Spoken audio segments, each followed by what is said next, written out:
Ito ang Wow Trending. Hindi na nakauwi ng buhay ang tatlong mga kababayan natin na mangingisda. Ito ay matapos na tumaob ang sinakyan nilang bangka sa Baho de Masinloc. Matapos itong mabangga ng isang crude oil tanker, kinumpirma ng Philippine Coast Guard at napag-alaman na ang pangalan ng barko ay Pacific Ana. Galing pala itong South Korea papuntang Singapore. Ang flagship na makikita sa barko ay Marshall Island. Kwento ni Johnny, isa sa mga nakaligtas. Pasado alas 4 ng madaling araw, malakas daw ang buhos ng ulan. Nagulat na lang siya nung paglabas niya may lumitaw daw na napakalaking barko. Tansya daw niya nasa mga 20 feet ang taas. Dito na tumaob ang kanilang bangka. 3 ang nasawi at 11 naman ang sugatan. Hindi naman makapaniwala ang asawa ni Benedicto sa sinapit ng kanyang asawa. Si Benedicto ang isa sa 3 Pinoy na nasawi sa insidente.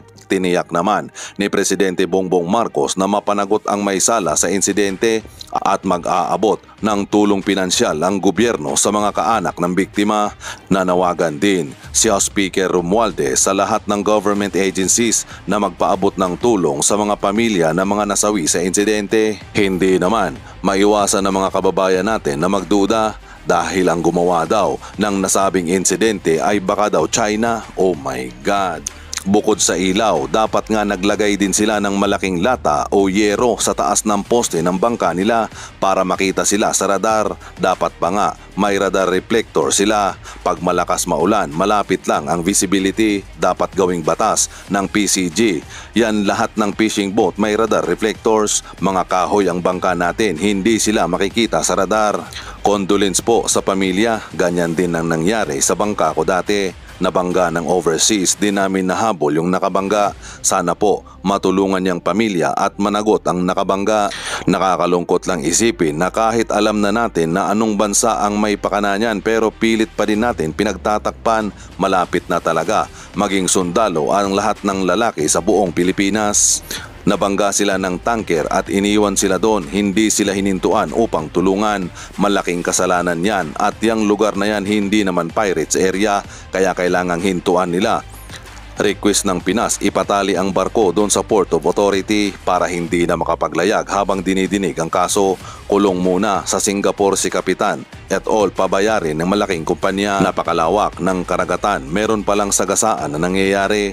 Hindi din nila nakita merong parating na barko. Posibleng napakasama ng panahon at hindi din nila nakita ang barko and vice versa. May condolence. Kung gagamitin ng logic ninyo, madali lang makilala kung sino ang barko na nakabangga.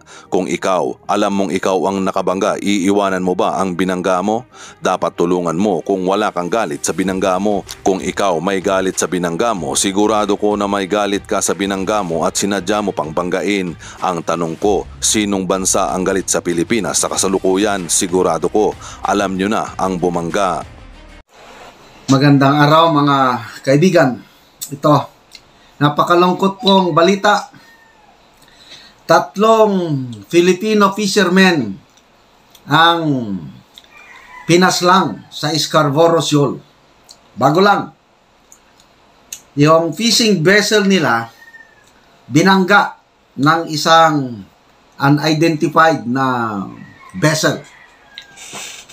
But according to Coast Guard, meron siyang foreign flag. So, kailan ito? I think Wednesday. Ano ba ngayon? Wednesday, the other day. So, ito po yung balita sa Inquirer.net. Inquirer.net. Yung BBM saddened over the death of 3 fishermen in Scarborough Shoal.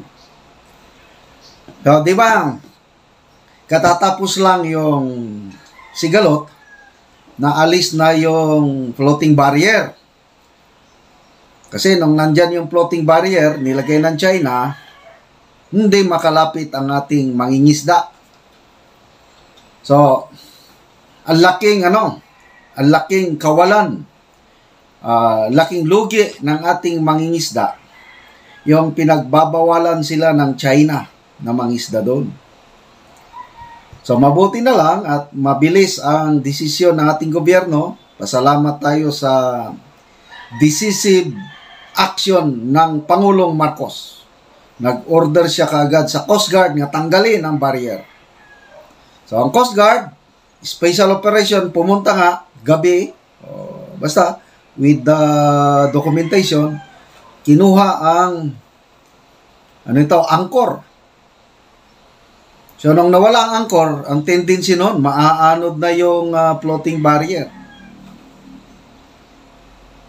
So nung naalis ang angkor, nagbigay tayo kagad ng statement, ang Coast Guard, naalis na.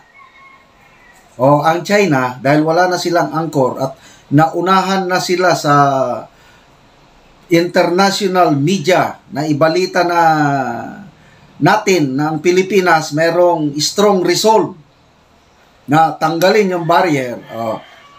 No choice ang China kundi tanggalin ang kanilang barrier. Ganun po ang nangyari. So, since then on, ako, nagbabantay na ako ano ang resback ng China. Kasi, alam ko itong China, maro. Kaya, personally, nabubwisit na rin ako sa China yung pambubuli nila sa atin sa West Philippine Sea. Diyan sa Baho de Masinloc, doon sa Ayungin Shoal. Although, ibang usapan yung trading partnership, yung export tayo ng durian, saging, at iba pa, okay yun. Kaya lang, pagdating dito sa agawan ng teritoryo, talagang lalaban tayo ng gusto nito. Kaya ako, medyo umiinit ang dugo ko sa I don't know kung sino ano. Kasi sabi ng Pangulo, huwag muna daw tayong mag-jump into conclusion. Which is correct. Kaya iniimbestigahan pa ngayon ng Coast Guard. Very general yung statement ng Coast Guard. Yung vessel na bumangga sa fishing vessel ng Pilipino may dalang foreign flag. So, hindi sa atin. But hindi binanggit kung China ba yon o Taiwan o Vietnam or ano.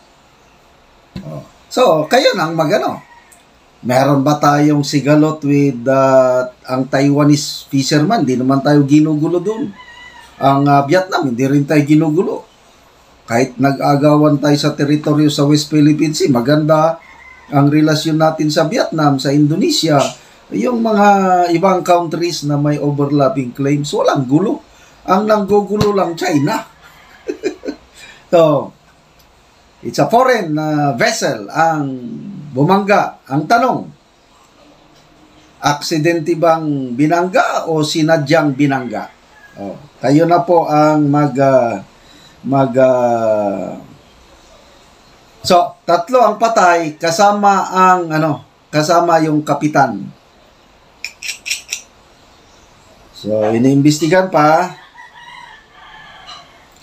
So, yung mga pamilya ng mga biktima tutulungan ng ating gobyerno.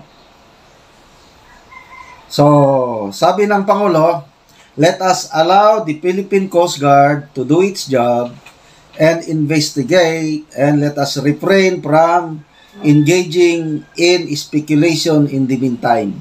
Marcos asked the public. Sorry, Mr. President, kailangan ko lang talagang mag-vlog para mailabas ko yung aking frustration sa nangyari. I don't know kung ano, but I have my speculation, may duda ako kung sino ang may kagagawan yan. It's a foreign country, it's a foreign vessel. Although, para hindi masyadong init, hindi ko papanganlan ng country, but I believe maraming Pilipino pare-parehas ko na ang suspicion kung sino ang gumawa nun. Ang gumawa nun, yung napahiya every time na may lakad ang Philippine Coast Guard, nagdadala palagi ng foreign media. o local and foreign media at nabubuking yung pambubuli nila sa atin kasi lumalabas na sa international media kung anong klaseng bansa ito na number one na bully, wala siyang respeto sa international laws. Umaangkin siya ng mga teritoryo na ang layo naman sa kanya. Samantala, yung Bajo de Masinloc o Scarborough Shoal na yan, it is napakalapit sa atin. It's only 240 kilometers or that's, I think, 180 miles. So, pasok na pasok yung within the 200 miles exclusive economic zone. Atin talaga yan. Kahit anong balik-balik ta rin pa. Atin yan at kailangang let's defend that territory at all cost. Nung naalis yung barrier, may panood akong, basta may article na basa ko, ang laki ng dinalis ng barrier, nakapangisda ulit ang ating mga fishermen. 70 tons of fish ang nahuli ng ating fishermen in one day. So, diyan mo makikita na na kung gaano kayaman sa isda ang lugar na yan. So, mulat sa pool, atin talaga yan. Diyan na hindi pala. Ang desisyon ng Permanent Court of Arbitration, inopen niya. It's common fishing grounds for Filipinos, Taiwanese, Vietnamese, Chinese, and everybody. Yun pala ang desisyon ng Permanent Court of Arbitration. Although, atin, okay? In-acknowledge ng Permanent Court of Arbitration within our economic exclusive zone, kailang ang korte nagsabi sa kanyang desisyon na it's a traditional fishing grounds for itong mga magkakalapit bansa. So, dapat igalang yun. So tayo, kahit atin yon, for me, okay lang na may Taiwanese, na may Vietnamese pupunta. Just share the blessing. Kasi lahat yan sa Panginoon, sa Diyos lahat yan. Ginawa niyang dagat, ang isda. Dapat mag-share lahat. Mayroong isang bansa na gustong kanya lahat. Ayan, dyan tayo nagkakagulo. Yung greediness ng bansa na yan. I'm sorry, in respect sa Pangulo na let's not speculate. But alam ko na. I am 100% sure yung bansa na yan ang gumawa, sinadyang binangga yung fishing vessel ng ating mga Pilipino at anyway, ang karma, ang Diyos hindi natutulog. Kaya mga kaibigan, napakasakit na balita ito. Kapwa nating Pilipino, naghanap buhay lang, nangingisda, ngayon nawalan na ng buhay, kawawang 3 pamilya. So, konting tiis lang, darating ang panahon, babawi tayo. Okay? May Diyos tayo nakakampi. Babawi tayo sa gumawa niyan. Nakita yan ng Diyos at hintayin nila ang balos o ganti ng Diyos sa kanila. So let's pray for peace sa ating bansa, yung West Philippine Sea na yan, and let's pray for courage, boldness sa ating government para madepensahan, lalo na Philippine Coast Guard, Philippine Navy. Ito na, tama-tama, magkakaroon ng exercise, baka nagsimula na yung naval exercises dyan, sama-sama ang tawag. US, Philippines, Japan, Australia, I think Malaysia, marami. Daming countries na mag-participate. Naval exercise dyan sa West Philippine Sea. Yun po, nagpapakita, marami tayong alyado. Yung nanggugulong bansa, nag-iisa lang siya. Kaya wag po tayong mag-alala, kaya natin yan with our allies. So, condolence po sa mga pamilya ng 3 fishermen na namatayan.